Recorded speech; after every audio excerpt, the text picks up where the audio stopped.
नमस्कार, आप देख रहे हैं प्राइम टीवी। मैं हूं आपके साथ सपना सिंह। वक्त हो चुका है 4 बजे की 4 बड़ी खबरों का। हाल ही में खत्म हुए लोकसभा चुनाव में जिस राज्य के जिसकी सबसे ज्यादा चर्चा रही वो राज्य था उत्तर प्रदेश। सबसे ज्यादा 80 लोकसभा सीटों वाले यूपी में इस बार बाजी विपक्षी गठबंधन इंडिया ने मारी है। समाजवादी पार्टी और कांग्रेस के इंडिया गठबंधन गुट ने इस बार यूपी में 43 सीटों पर बाजी मारी है। वहीं लोग इसे बीजेपी के लिए बहुत बड़ा नुकसान मान रहे हैं। अब एक बार फिर से अगले कुछ महीनों में 10 विधानसभा सीटों पर उपचुनावों के लिए मंच तैयार है। लोकसभा के बाद अब इंडिया और एनडीए का मुकाबला 10 विधानसभा के उपचुनावों में होगा।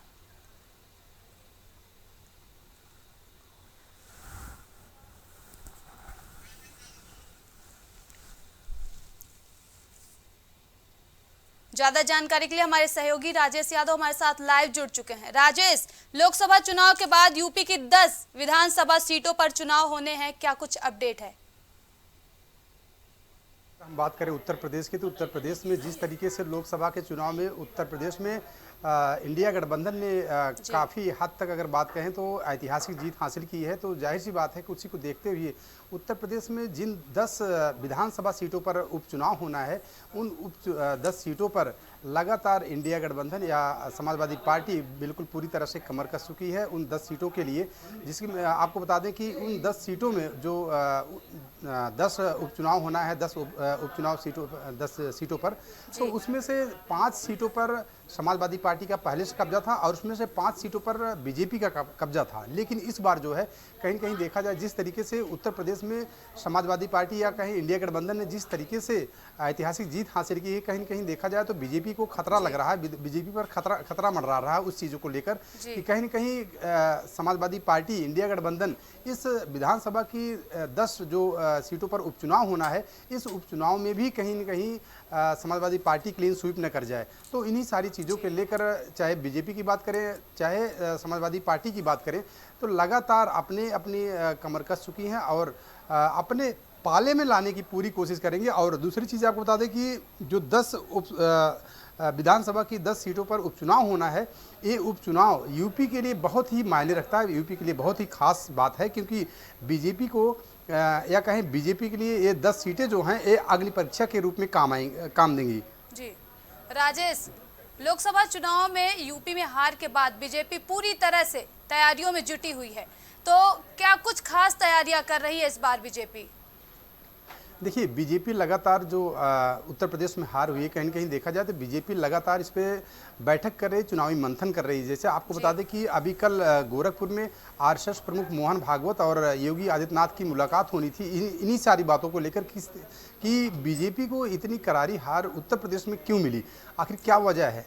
तो जाहिर सी बात है कि उन्हीं सारी चीज़ों को लेकर अब 10 विधानसभा सीटों पर उपचुनाव होना है, तो उपचुनाव को लेकर भी बहुत बड़ी अब नज़र जो है बीजेपी की है कि जो 10 सीटें हैं, 10 सीटों पर हम अपना कब्जा कायम रखें। लेकिन जैसे अभी आपको बता दें 10 सीटों पर 5 सीटों पर बीजेपी का अपना उनके विधायक थे और 5 सीटों पर समाजवादी पार्टी के विधायक थे।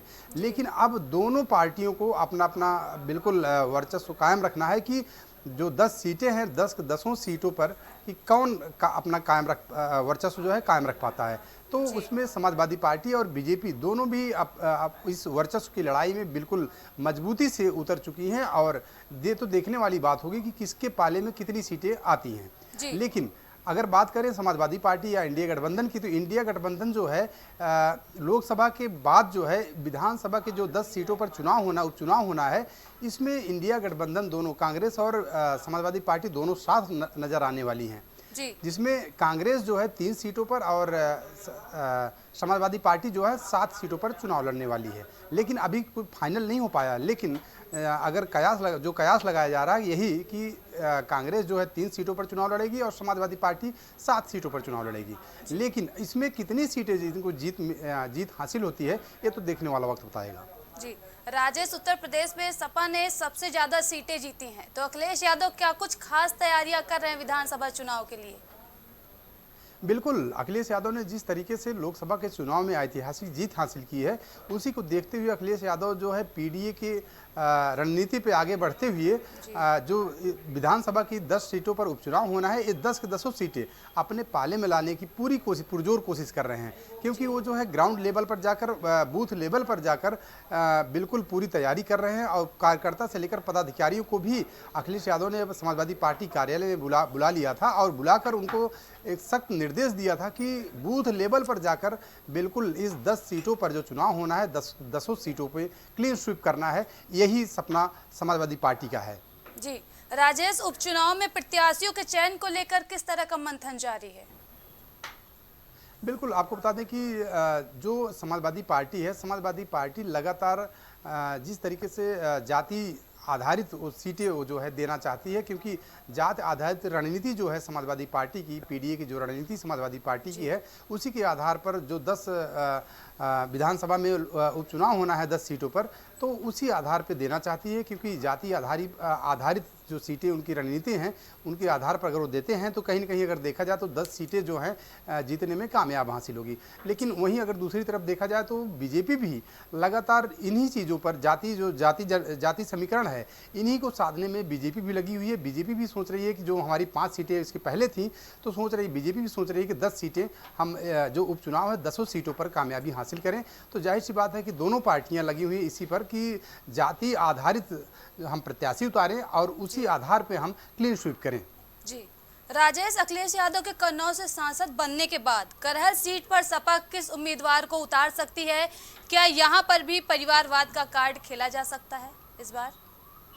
देखिए, अगर बात करें हम करहल की, तो करहल में समाजवादी पार्टी के अखिलेश यादव खुद वहाँ से चुनाव जीते थे। तो जाहिर सी बात है कि जिस तरीके से कन्नौज में चुनाव जीतने के बाद अब करहल सीट खाली हुई है, तो वो जाहिर सी बात है कि वहाँ पे परिवार का कोई चुनाव नहीं लड़ेगा। लेकिन वहाँ से चुनाव लड़ाने के लिए समाजवादी पार्टी किसी कद्दावर नेता की प्रत्याशी को ही उतारेगी जो वहाँ पे चुनाव जीत सके।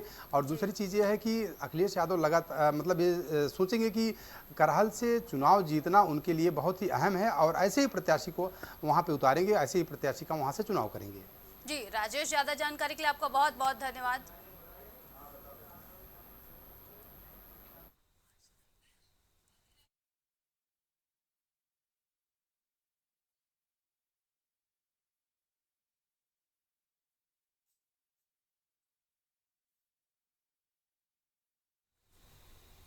पश्चिम बंगाल के न्यू जलपाईगुड़ी रेलवे स्टेशन के पास एक बड़ा रेल हादसा हुआ है और इस हादसे में अब तक 15 लोगों की मौत हो चुकी है। वहीं इस हादसे की सूचना पर पश्चिम बंगाल प्रशासन तुरंत मौके पर पहुंचा और राहत बचाव कार्य शुरू कर दिया गया और रेल मंत्री अश्विनी वैष्णव भी राहत और बचाव कार्य पर नजर रखे हुए हैं। अधिकारियों की दी गई जानकारी के अनुसार पश्चिम बंगाल के सीएम ममता बनर्जी भी जलपाईगुड़ी में घटनास्थल का दौरा करेंगी और रेस्क्यू ऑपरेशन का जायजा करेंगी। और साथ ही रेलवे ने जलपाईगुड़ी रेल हादसे में जान गंवाने वाले यात्रियों के परिजनों को 10-10 लाख रुपए आर्थिक मदद का ऐलान किया है और गंभीर रूप से घायलों को 2.5 लाख जबकि कम घायलों को 50-50 हजार रुपए देने की आर्थिक मदद का ऐलान किया गया है। वहीं रेल मंत्री अश्विनी वैष्णव ने ट्वीट कर ये जानकारी दी है।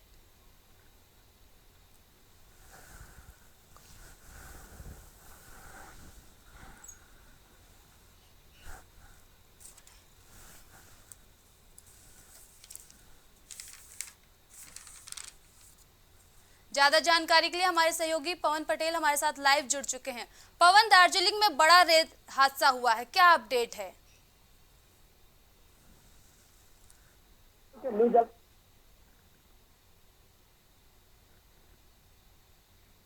बात करें तो इसमें करीब 15 लोगों की मौत होने की खबर है वो सामने आई है।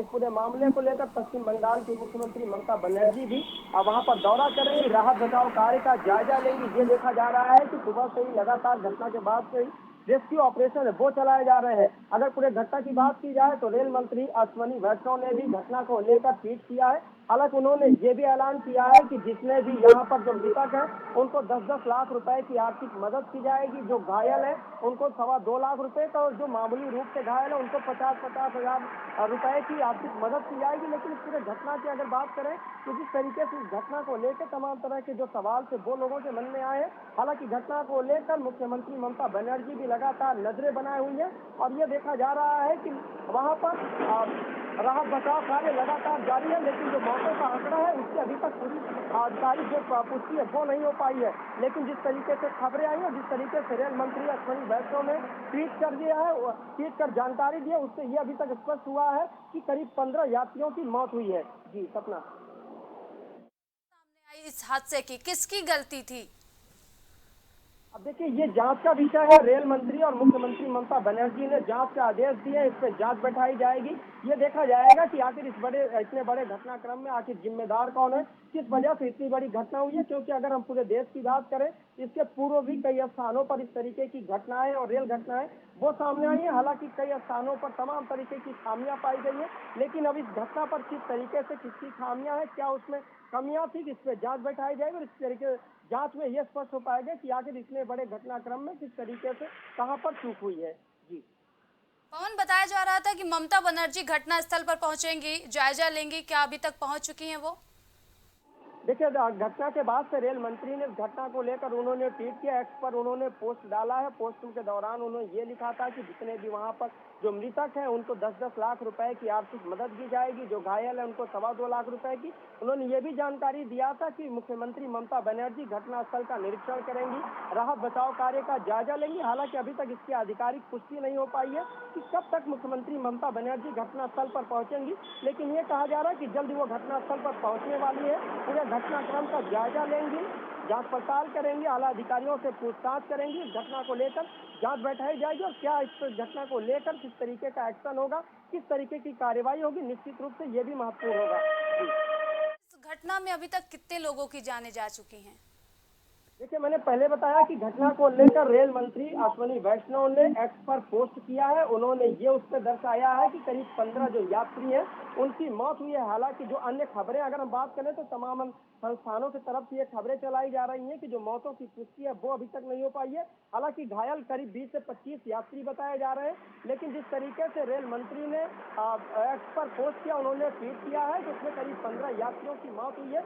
ऐसे में ये कहा जा सकता है कि 15 यात्रियों की मौत हुई है, करीब 20 से 25 यात्री घायल बताए जा रहे हैं। हालांकि राहत बचाव कार्य अभी भी जारी है और मौतों का आंकड़ा क्या होगा जब तक उसका आधिकारिक बयान सामने नहीं आते, जब तक आधिकारिक पुष्टि नहीं आ जाती, इस पर कुछ भी कहना जल्दबाजी होगा। लेकिन पूरे घटना को लेकर मुख्यमंत्री ममता बनर्जी नजरें बनाए हुई है, जल्दी घटनास्थल पर पहुंचकर पूरे घटना का वो जायजा लेंगी।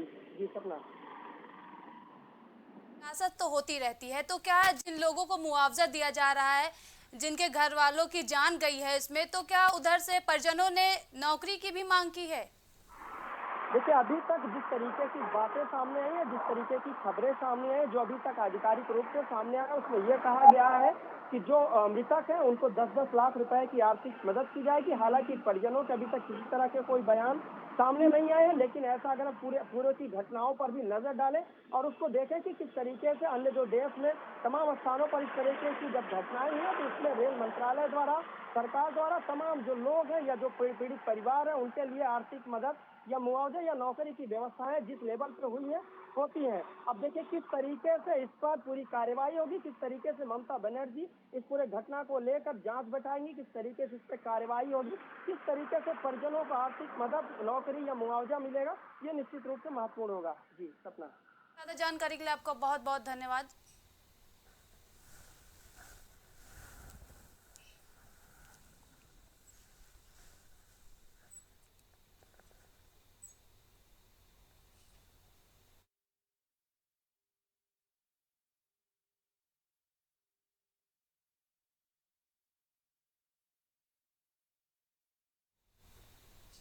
दो 2024 के फरवरी में हुआ यूपी पुलिस कांस्टेबल की परीक्षा भर्ती को रद्द कर दिया गया था, क्योंकि परीक्षार्थियों का कहना था कि परीक्षा बोर्ड ने पेपर के दौरान बड़ी धांधली की है, जिसके बाद उत्तर प्रदेश की सरकार ने परीक्षा को रद्द करवा कर 6 महीने के अंदर परीक्षा कंडक्ट कराने का वादा किया था। हालांकि अब योगी सरकार के वादे सच होते हुए दिखाई दे रहे हैं, क्योंकि परीक्षा 4 महीने बीत जाने के बाद 5वें महीने के अंदर ही परीक्षा की तैयारियां जोरों शोरों पर चल रही हैं। फिर से पिछली तरह के जैसे कोई चूक ना हो, इसके लिए भर्ती बोर्ड ने सभी जिलों के एसपी, एसएसपी और पुलिस कमिश्नर के से रिपोर्ट मांगी है और इसी के साथ हर कमरे के दरवाजे पर सीसीटीवी कैमरे और सुरक्षा कर्मियों की तैनाती का खासा इंतजाम किया जा रहा है।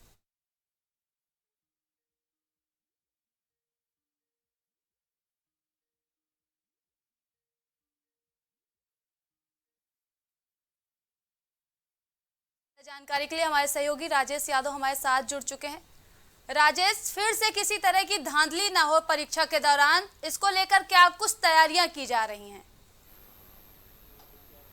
सपना, अगर हम बात करें पुलिस भर्ती बोर्ड की, तो जाहिर सी बात है जिस तरीके से पुलिस की भर्ती पिछली बार लीक हुई थी, मामला उसका पेपर लीक हुआ था, तो जाहिर सी बात है कि उसको देखते हुए इस बार योगी आदित्यनाथ ने कह दिया था कि 6 महीने के अंदर हर हाल में पुलिस भर्ती प्रक्रिया फिर से दोबारा कराई जाएगी। तो उन्हीं सारी चीज़ों को देखते हुए अभी 5 महीना हुआ है और 5 महीने में ही योगी आदित्यनाथ ने सर्कुलर जारी करवा दिया है और अब इस बार उन्होंने सख्त निर्देश दिया है सभी एसएसपी को, सभी डीएम को, सभी एसपीज को कि किसी भी तरह की लापरवाही बरती नहीं जाएगी। उसके अलावा उन्होंने साफ साफ कह दिया है कि जितने भी सेंटर बनाए जाएंगे वहाँ सारे सेंटरों पे सीसीटीवी कैमरे की निगरानी में पुलिस भर्ती की जो परीक्षा है वो कराई जाएगी। उसके अलावा किसी भी जो भी अगर मुन्ना भाई या जो भी साल्वर गैंग पकड़ा जाएगा उसके खिलाफ सख्त से सख्त कार्रवाई की जाएगी। यहाँ तक कि आपको बता दें कि 8 साल की जेल, 10 करोड़ का जुर्माना और उसके साथ साथ में आपको बता दें कि योगी आदित्यनाथ ने ये भी कह दिया कि अगर उसके ऊपर गैंगस्टर लगता है तो उसके घर पर सीधे बुलडोजर की कार्रवाई की जाएगी। तो जाहिर सी बात है कि राजेश, ये मान लिया जाए कि अब की कोई धांधली करते हुए पकड़ा गया तो उसके खिलाफ योगी सरकार सख्त एक्शन लेगी। बिल्कुल बिल्कुल सपना, अगर इस बार कोई भी अगर साल्वर गैंग पकड़ा जाता है तो जाहिर सी बात है कि उसके खिलाफ बहुत सख्त से सख्त कार्रवाई की जाएगी। ये योगी आदित्यनाथ का सख्त निर्देश है और सभी डीएम को, सभी एसएसपीज को सख्त निर्देश है कि अगर कोई भी साल्वर गैंग पकड़ा जाता है तो उसको 8 साल की जेल और 10 करोड़ का जुर्माना, इतनी बड़ी रकम का जुर्माना लगा है कि जाहिर सी बात है कि कोई भी साल्वर गैंग 10 बार सोचेगा कि हम पेपर लीक कराने के लिए। दूसरी चीज़ आपको बता दें कि अगर उसके खिलाफ कोई पहले से अगर गैंगस्टर लगा हुआ है या उसके खिलाफ गैंगस्टर लगाया जाता है तो उसके घर पर सीधे योगी जी का बुलडोजर चलने के लिए तैयार होगा। तो जाहिर सी बात है कि इतना कड़ा सख्त जो निर्देश दिया गया है तो जाहिर सी बात है कि कोई भी साल्वर गैंग हो वो करने के लिए, पेपर लीक करने के लिए 10 बार सोचेगा। अगर सोचता भी है या करता भी है तो उसके खिलाफ इस सारे कार्रवाई जो सख्त निर्देश है योगी आदित्यनाथ के, उस सारे कड़े निर्देश दिए गए हैं, वो सख्त कार्रवाई उसके खिलाफ की जाएगी। जी राजेश, इससे पहले जो एग्जाम हुआ था उसमें भी सुरक्षा व्यवस्था के कड़े इंतजाम किए गए थे, फिर भी धांधली हुई, तो इस बार क्या कुछ खास इंतजाम किए जा रहे हैं? बिल्कुल, अगर बात की जाए सपना खास इंतजाम की तो बिल्कुल सही है कि जो इस बार परीक्षा की जाएगी कहीं न कहीं देखा जाए तो वो ड्रोन की निगरानी में होगी। और दूसरी चीज़ आपको बता दें कि हर चप्पे पर सीसीटीवी कैमरे लगाए जाएंगे। और दूसरी चीज़ है कि कोई भी मुन्ना भाई, कोई भी साल्वर गैंग अगर पकड़ा जाता है, जरा से भी अगर कहीं भी लीक की खबर आती है तो तुरंत उसके खिलाफ सख्त कार्रवाई की जाएगी, सख्त एक्शन लिया जाएगा। और जो एक्शन उसके खिलाफ लिया जाना है वो आपको मैंने बता दिया कि 8 साल की जेल, 10 करोड़ का जुर्माना। उसके साथ साथ में अगर उसके खिलाफ गैंगस्टर लगता है तो उसके घर पे सीधे कार्रवाई की जाएगी। उस पर सीधे योगी जी का बुलडोजर गरजने वाला है। तो इन सारी चीज़ों को अगर देखा जाए तो कोई भी इसको पेपर लीक कराने के लिए या साल्वर जो गैंग उनके गैंग के हैं कुछ भी कराने के लिए 10 बार सोचेंगे तो जाहिर सी बात है कि इस बार होने की संभावना बहुत ही कम है। फिर भी योगी सरकार इसके लिए सख्त कदम उठाई है और हर चप्पे पर सीसीटीवी कैमरे की निगरानी रहेगी और उसके लिए सख्त निर्देश दिए गए हैं सारे डीएम को, सारे एसएसपी को, सारे एसपीज को कि किसी भी तरह की कोई कार्रवाई, किसी भी तरह की कोई भी लीपापोती या लापरवाही बरती नहीं जाएगी। जी राजेश, लगातार एग्जाम में धांधली हो रही, जैसे कि नीट एग्जाम में प्रदेश स्तर पर जो हो रहे हैं, भर्तियां हो रही हैं, उसमें भी धांधली, तो किसकी कमी सामने आ रही, कहां चूक हो जा रही, कहां पर सुरक्षा व्यवस्था के कड़े इंतजाम नहीं किए जा रहे हैं जो ऐसा हो रहा है कि पेपर ही लीक हो जा रहा है, धांधली हो रही है? बिल्कुल बात सही है। जिस तरीके से उत्तर प्रदेश नहीं पूरे देश की अगर बात करें तो जैसे कि अभी नीट का एग्जाम हुआ था तो नीट जो है पूरे सेंट्रल लेवल का एग्जाम है। तो जाहिर सी बात है कि जिस तरीके से इसमें भी ये धांधली हुई है कहीं न कहीं देखा जाए तो बिल्कुल ये सरकार पर सवाल उठाता है। दूसरी चीज़ आपको बता दें कि अगर उत्तर प्रदेश की बात करें तो उत्तर प्रदेश में 8 से 10 ऐसी परीक्षाएं थी जो लीक हुई हैं। तो जाहिर सी बात है कि उत्तर प्रदेश सरकार पर सवाल उठाती है, उत्तर प्रदेश सरकार के सुरक्षा पर सवाल उठाती है, उत्तर प्रदेश सरकार की कार्रवाई पर सवाल उठाती है। तो इन सारी चीज़ों को देखते हुए अब एक बार फिर से योगी सरकार ने बिल्कुल सख्त कदम उठाया है और इसके लिए सख्त कड़ा निर्देश बनाया है कि किसी भी तरह की कोताही, किसी भी तरह का कोई भी लापरवाही बर्दाश्त नहीं की जाएगी। चाहे कोई अधिकारी होगा, चाहे कोई माफिया साल्वर गैंग का कोई भी होगा, उसके खिलाफ सख्त से सख्त कार्रवाई की जाएगी। उसके साथ में जेल के साथ साथ में 10 करोड़ का जुर्माना भी है। उसके साथ साथ में आपको बता दें कि सबसे बड़ी जो चीज़ है जिसकी वजह से लोग डरते हैं, योगी जी का बुलडोजर, कहीं न कहीं देखा जाए तो सबसे बड़ी कार्रवाई ये भी है कि उनके घर पे सीधे सीधे बुलडोजर गरजेगा और घर को ध्वस्त कर देगा। ये सारी चीज़ें हैं जिसको देखते हुए अब जो है साल्वर गैंग को एक बार सोचना पड़ेगा कि कोई भी पेपर लीक करवाने के लिए। जी राजेश, साल्वर गैंग में अब तक कितने लोगों की गिरफ्तारी हो चुकी है और क्या कार्रवाई की गई है?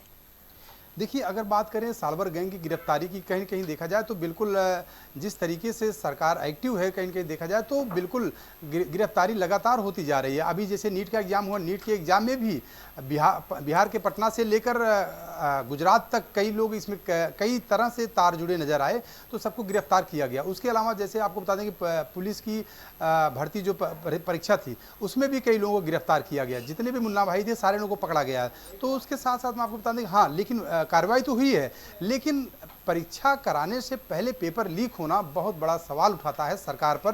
तो सरकार किस तरह की योजना बना रही, किस तरह की कार्रवाई कर रही, किस तरह से निर्देश दे रही है, तो सारी चीज़ों पर सवाल उठाता है।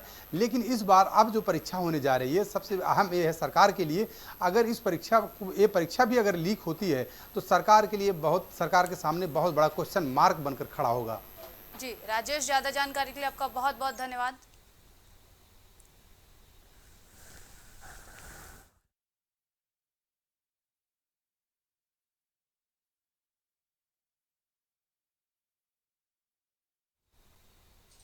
यूपी में आज बहुत ही धूमधाम से बकरीद मनाई जा रही। इसी बीच औरैया जिले में नमाज के पहले नमाज पढ़ने आए लोगों पर जामा मस्जिद का अचानक छज्जा टूटकर गिर पड़ा, जिससे नीचे खड़े 12 नमाजी घायल हो गए और हादसे के बाद लोग दौड़कर और घायलों को मलबे से बाहर निकालकर अस्पताल में भर्ती कराया गया।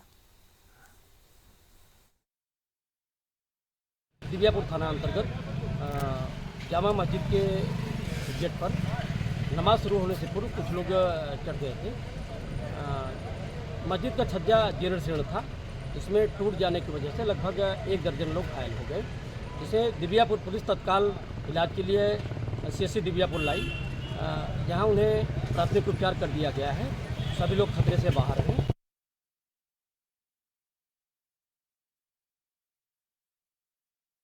ज्यादा जानकारी के लिए हमारे सहयोगी औरैया से दीपक अवस्थी हमारे साथ लाइव जुड़ चुके हैं।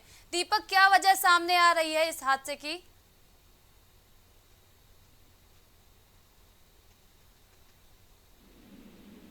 जर्जर होने की वजह से पाया जा रहा है। कम जानकारी के अनुसार के पास करीब 4 से 5 लोग चढ़ गए थे और जी क्या हो 12 लोग घायल हुए हैं और जानकारी नहीं हुई है। पुलिस को जानकारी होती मौके पर हल्ले से लोगों बताया गया, जहाँ पर सभी की हालत नाजुक बनी। का छज्जा टूटने से कितने लोग घायल हुए हैं? क्या कोई गंभीर रूप से भी घायल हुआ है? तकरीबन 1 दर्जन लोग घायल हुए हैं। इस तरह का कोई गंभीर नहीं हुआ है, कोई जनहानि नहीं हुई है। अस्पताल पुलिस मौके पर पहुंची और व्यवस्था करते हुए इस तरह की कोई नहीं है। जी दीपक, इस मामले में किसकी लापरवाही सामने आ रही है? क्या प्रशासन ने तैयारी नहीं की थी? प्रशासन की लापरवाही तो नहीं कह सकते हैं, लेकिन जामा मस्जिद विज्ञापन की है, कंडीशन देखते हुए वो जर्जर साफ सफाई के लिए नमाज शुरू होने से पूर्व लोग उस पर साफ सफाई की खड़े हो गए, इस वजह से टूट गया है। इसमें अभी तक नहीं हो रही है, लापरवाही। बहुत बहुत धन्यवाद।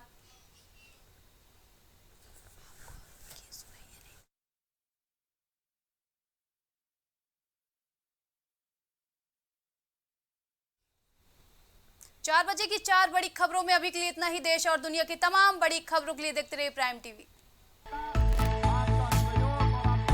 कुछ भाव पुष्प। आप देख रहे हैं प्राइम टीवी, सच साहस सरोकार।